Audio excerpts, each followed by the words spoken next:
Hello बच्चों, let's read the question. Question says statement 1, two line a z bar plus a bar z plus b equal to 0 and a1 z bar plus a1 bar z plus b1 equal to 0 are parallel if and only if a upon a1 is real.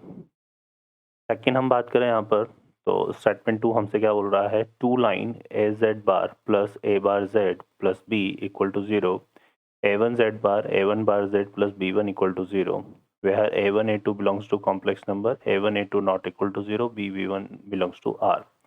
Perpendicular if and only if a upon a1 is purely imaginary. ठीक है, तो यहाँ पर option दिया हुआ है statement 1 is true, 2 is true, 2 is correct explanation of 1, 1 true, 2 true, 2 is not correct explanation of 1, 1 true, 2 false, 1 false, 2 true. Solve करते question को. इस क्वेश्चन के लिए जो की कॉन्सेप्ट है वो देख लेते हैं यहाँ से हम पहले. की कॉन्सेप्ट की बात अगर हम करें तो यहाँ पर A Z bar plus A bar Z plus B equal to 0, ये किसको रिप्रेजेंट कर रहा है,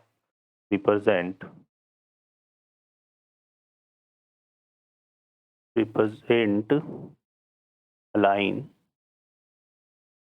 ठीक है, एंड स्लोप ऑफ लाइन जो होता है, स्लोप ऑफ लाइन इसको हम W से रिप्रेजेंट करते हैं और ये डिफाइन होता है किस तरह से, यहाँ पर हमारे पास माइनस ए अपॉन ए बार, ठीक है, ये इसका क्या होता है, स्लोप ऑफ लाइन होता है. ठीक है, और नेक्स्ट हम बात करें if W1 and W2 are two slope of line in complex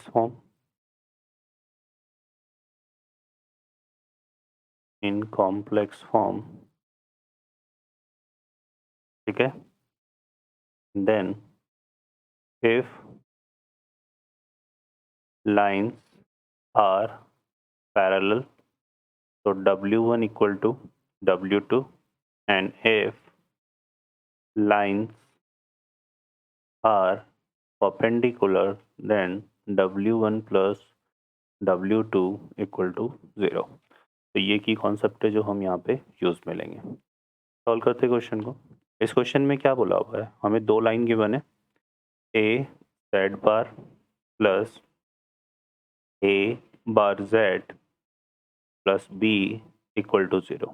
ठीक है, और इसका अगर हम स्लोप निकालें, चूँकि कॉम्प्लेक्स फॉर्म में है तो इसका जो स्लोप है वो W1 कंसिडर कर लेते हैं, और ये हमारे पास किसके इक्वल हो जाएगा बच्चों, A upon minus of A upon ए बार.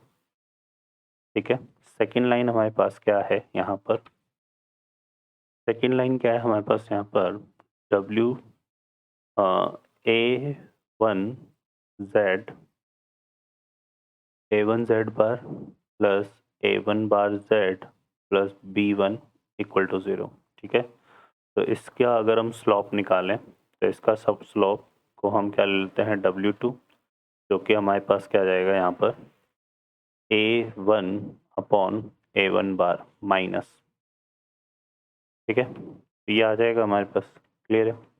अब यहाँ से देखें क्वेश्चन में क्या बोला हुआ है, इफ लाइंस आर पैरेलल. ठीक है, if lines are parallel then क्या हो जाएगा यहाँ पे, W1 equal to W2. W1 हमारे पास क्या है यहाँ पर, माइनस ए अपॉन ए बार, और W2 क्या है, माइनस A1 अपॉन A1 बार. अब यहाँ नेगेटिव से नेगेटिव कैंसिल हो जाएगा और इसको हम कुछ इस तरह से रिप्रेजेंट कर सकते हैं, A upon A1 equal to क्या लिख सकते हैं इसको, A बार अपॉन A1 बार. तो ये हो जाएगा A upon A1 equal to A upon A1 का होल बार. इस तरह से लिख सकते हैं. ठीक है, अब यहाँ पे कंसिडर कर लेते हैं, लेट A अपॉन A1 को हमने क्या कंसिडर कर लिया, Z. ठीक है, तो यहाँ पर ये क्या आएगा, Z इक्वल टू Z बार आएगा, और इसको अगर हम देखें तो ये क्या आएगा, Z minus Z bar equal to 0. अब z माइनस जेड को अगर लेट्स हम अगर z को क्या लेते हैं x प्लस आइटा y लेते हैं तो x प्लस आइटा y और माइनस ऑफ z बार क्या हो जाएगा x माइनस आइटा y। तो यहाँ पे 2 आइटा एक्स वाई आएगा, मतलब ये किसके इक्वल होता है 2 real part of sorry 2 imaginary part of z बनेगा ये, है ना, इक्वल टू 0। तो यहाँ से हमारे पास क्या आ गया imaginary part of z equal to 0, और जिस कॉम्प्लेक्स नंबर का इमेजिनरी पार्ट 0 होता है इसका मतलब क्या हो गया z क्या है यहाँ पर हमारे पास प्योरली प्योरली z क्या है प्योरली रियल। ठीक है, z कैसा है प्योरली रियल है, और z हमने क्या लिया था a upon A one, z हमने लिया था a अपॉन ए वन। सो हम बोल सकते हैं कि a upon A one is purely real, purely real. तो ये कैसा नंबर है प्योरली रियल होगा। तो यहाँ से हमारे पास देखो ये रियल बोल रहा है तो इसका स्टेटमेंट 1 जो है ट्रू है। अब परपेंडिकुलर की बात करते हैं यहाँ पर। ठीक है, if two lines are perpendicular to each other,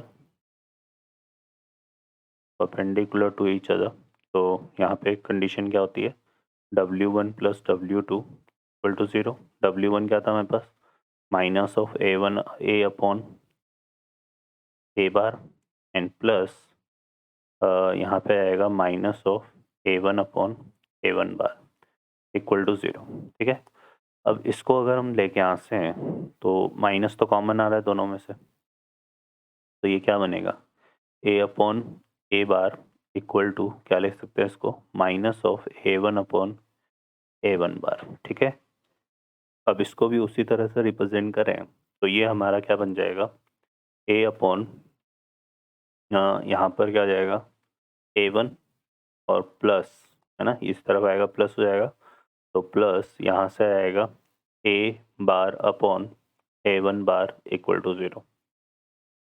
तो ये A upon A1 plus A upon A1 का होल बार इक्वल टू 0 हो जाएगा, है ना, ये कॉन्जुगेटिव प्रॉपर्टी होती है। तो यहाँ पर देखो वो क्या रिजल्ट बन रहा है, ये z हो गया और ये z बार हो गया इक्वल टू 0। वही z को अगर हम x प्लस आइटा वाई लिखें और z को बार को x माइनस आइटा वाई तो ये 2x आएगा, मतलब ये क्या हो रहा है 2 real part of z equal to 0, मतलब इसमें रियल पार्ट ऑफ z क्या आ रहा है 0। और जिस कॉम्प्लेक्स नंबर का रियल पार्ट 0 हो तो इसका मतलब क्या हो गया कि z is purely imaginary, purely imaginary. z कैसा नंबर है प्योरली इमेजिनरी नंबर है। ठीक है, तो ये हमारे पास आ जाएगा, क्लियर है। तो यहाँ से ये क्या बोल रहा है प्योरली इमेजिनरी, तो ये भी रिजल्ट हमारा करेक्ट है। ठीक है ना, ये भी हमारा जो है करेक्ट है। ये क्या था प्योरली इमेजिनरी, और ये हमारे पास क्या है प्योरली रियल। ठीक है बच्चों, तो इसका मतलब स्टेटमेंट 1 भी करेक्ट है और 2 भी करेक्ट है, बट यहाँ पर दोनों स्टेटमेंट एक दूसरे पर डिपेंड नहीं कर रहे, तो हम वो ये बोलेंगे 1 is true 2 is true but 2 is not correct explanation for statement 1। तो बी ऑप्शन हमारा यहाँ पे करेक्ट होगा। ओके बच्चों, I hope you understand well, best of luck, thank you.